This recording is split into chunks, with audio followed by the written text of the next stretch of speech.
Ladies and gentlemen, children of all ages, wrestling fans worldwide. Yep, we're interviewing Andros the Greek. We are live here at Legends Bar in Midtown Manhattan. My name is KD. Yep, I like wrestling.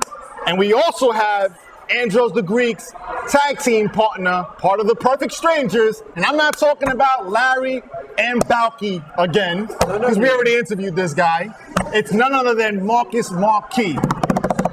Andros the Greek, how's it going, man? It's going good. It's going good. Thank Marcus, you so much for giving us your time during your busy schedule so we can interview you. I took a look at my calendar, found some time to slot you guys in, so I'm glad it all worked out. And you brought in your tag team partner because he can't live without you. Obviously, he's going to do interviews with you. I mean, you know.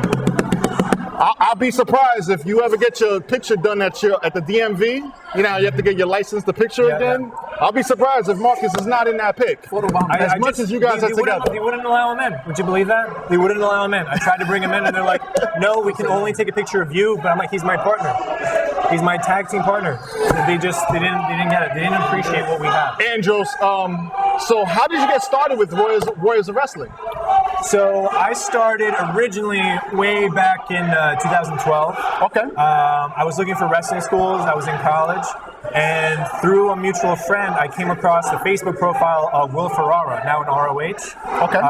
And ROH as in Ring of Honor. Ring of Honor, yep. And I shot him a Facebook message, and I even explained in the message, listen, I don't ever do this, but I see that you're at a wrestling school. Can you give me what the details are, like what's it like and everything like that? And he was kind enough to get back to me within the same day, gave me all the information, and then on the next Warrior show, I drove down to Staten Island and checked it out, signed up that week, and started from there. And what year was this? That was 2012. So from 2012 to 2013, I was training, but then I took a year off to finish my senior year of college, and also the training school shut down temporarily for about a year to 13 or 14 months. So during that time, I was focusing on school, and I eventually came back in October of 2014 and have been hitting it steadily since then. So you've been hitting it steadily since then. Yep. No breaks, no anything like that, anything of that nature. Nope. Now, who trained you at Warriors of Wrestling? Joe Bellini and Jake Gomez, aka Logan Black. Okay. Yeah. So they've been training me since the beginning, and it's been a great time, great experience. Now, what have you learned from being trained by those guys? I think a little bit of everything, really. You know, they start with the fundamentals, the basics. They also teach you proper etiquette, both inside and outside the ring. So they really lay a foundation for success when you're going to different companies, different locker rooms, how to respect the business in all facets. And then just building upon there, Logan Black is traveling and doing his thing on the indie circuit, and anything that he learns, he shares with his students. So it's a constantly evolving process where we're all learning and soaking in everything together like sponges. So. Now, what notable names have you come across in Warriors of Wrestling that an average wrestling fan will know that has helped you with your development on becoming a better wrestler? We've had a few good seminars. Dean Malenko hosted a seminar. That was great. EC3 was a really great seminar. Who else? We also had Bobby Roode for a show, and we got him in the locker room and asked him for some tag team wrestling advice. Was that experience glorious? It was indeed glorious. It was a little weird at first. He was a little hesitant. It was, because he's a little quiet, he's in his corner, we weren't sure what kind of personality he had, but when we approached him, he was really cool about it, sat us down, talked to us for a good 10-15 minutes, all about psychology for tag team wrestling, because we were big fans of Beer Money back in TNA. Okay, yeah, very successful tag team. Yeah, so he explained a few good Cowboy things. James Storm. Exactly, yeah. So that was probably one of my favorite encounters with someone. And then there have been some other names throughout the years that we've gotten some feedback on our matches and stuff like that. What other names have you come across? Chavo Guerrero, I think, took a look at maybe 3 months ago or so. He watched our match and gave us a bit of feedback on it. So it's really just whoever comes in, we try to pick their brains a little. Now, what's the best advice you received from the guys that you just named? Well, the advice that we keep getting over and over again is look back at old tag team wrestling.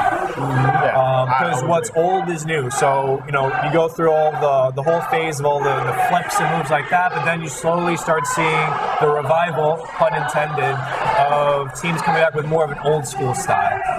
So we've gotten a lot of advice. I'm just looking back at old tag team wrestling because that's when tag teams were tag teams for the duration of their career. The era of the Midnight Express, Exactly. Rock and Roll Express, Right. the Freebirds, Legion of Doom, or the Road Warriors. Exactly.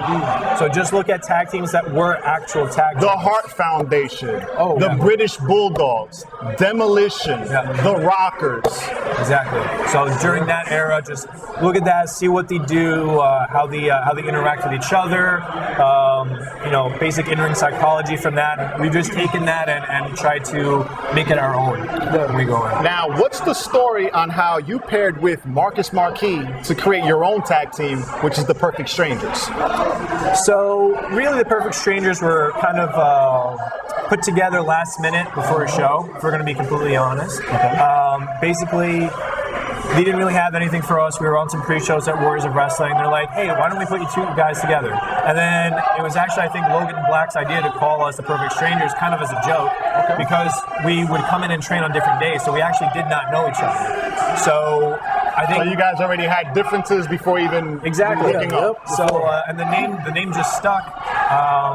But our chemistry right off the bat, right from the beginning, was there. You know, just our chemistry in terms of comedy, in terms of being in the ring, moving, just like everything. It's like we're on the same wavelength. Well, the old saying goes, opposites attract. Right. And I think this is a case that proves. Now, what other differences do you guys have? Whether it's wrestling, music, or whatever outside of wrestling, that makes you guys perfect strangers. Height. That's number one. Andros is taller. What else? I don't like to bring that up, but I mean, when you wear that hat, it's close though. That's what I do. That's what I do with a hat. I know. I see it. Which one of you guys like to twat, and which one of you guys don't like to twat? Oh, twat. Oh, I love the twat. We love the twat.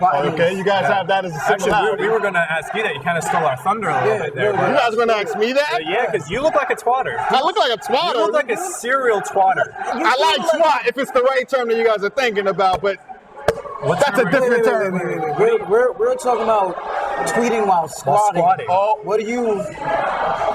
You know what? Forget about that, because I was thinking about something else.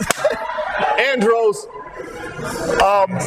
what matches have you had with Marcus Marquis that you feel that you've had the best chemistry in the ring with? I think our last couple of matches just in a row have been pretty good. Maybe this last one stands out just because it was so recent at Warriors, but just everything was flowing pretty well. There was a little hiccup on the end there.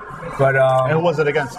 It was against Scotty Priest and Jose Salvador for the Warriors of Wrestling Tag Team title. So we came up short in that. But if you just look at our performances over the past year or so, because we've actually been together for a little over 2 years now. And if the last couple of months especially, I think we've just really been taking it up to our next level in terms of in-ring performance, chemistry. And you can really see, if you watch our first match together to our last match that we've had so far, you can really see the progression. So you guys are already in the title picture, tag team title picture, that is, at Warriors of Wrestling. Yep, and we've been in the title picture at Capital Wrestling as well. Capital Wrestling as well? Yeah. We went to OTW. We had a tag title match out there. Yeah. Oh, really? OTW. We've also been to UWA. So right now we're at the point where we're ready and we feel comfortable and confident in ourselves enough to expand into other promotions. Now, Andros, other than Capital Wrestling and Warriors of Wrestling, where else have you wrestled in? Well, OTW and UWA, as we mentioned. Okay. And like I was just saying, now is the time where we really want to branch out and start hitting up other promotions and really take TPS on the road. It's all about networking. It's all about getting the right reputation, so other wrestlers can know about your work and they can get in the promoters' ears and tell them about Andros the Greek, Marcus Marquis. Exactly. Tell them about Perfect Strangers, and hopefully promoters then listen. We hope so. So, hey promoters, How you doing? Now, Andros, you're from Athens, Greece, correct? Athens, Greece, yep. Grew up there around 4 years old. My family decided to come to America to chase the American dream. Okay. And a few years after living here, I was stumbling through some channels and came across WWE SmackDown. And it was actually a fatal four-way between JBL, Booker T, Eddie Guerrero, and I think The Undertaker on a SmackDown match. I've never seen pro wrestling before in my life because it doesn't really exist in Greece.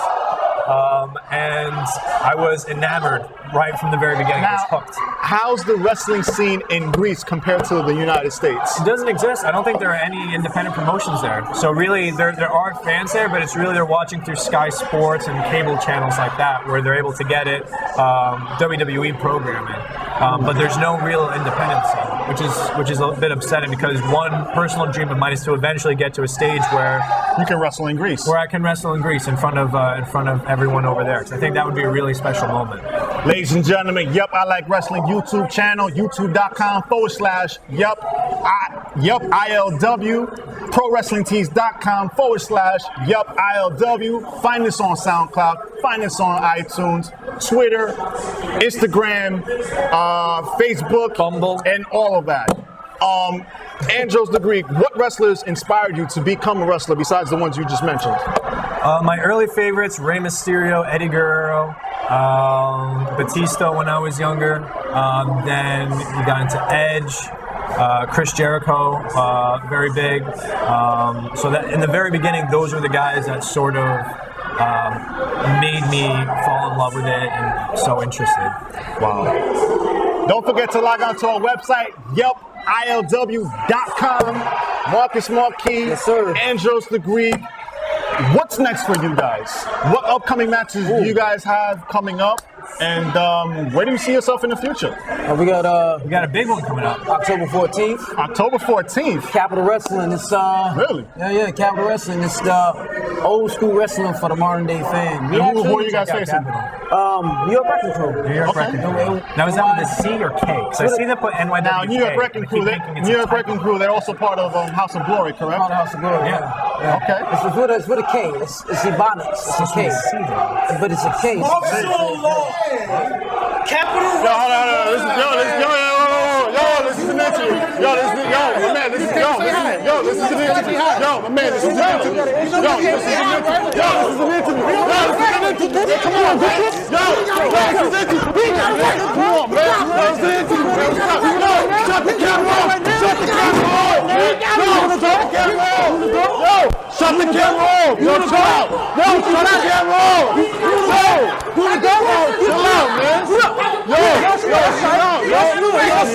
Yo, someone, this is an interview, though, man. You can't be doing that, man. This is an interview. Yo, this is an interview, man. Yo, this is an interview.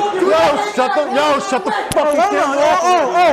You wanna talk like that? Come on, man. You wanna talk The like fuck, that? man? We were doing the fucking You can do interview. this. You can't be jumping into an interview like that, man. You can do For this. real, man.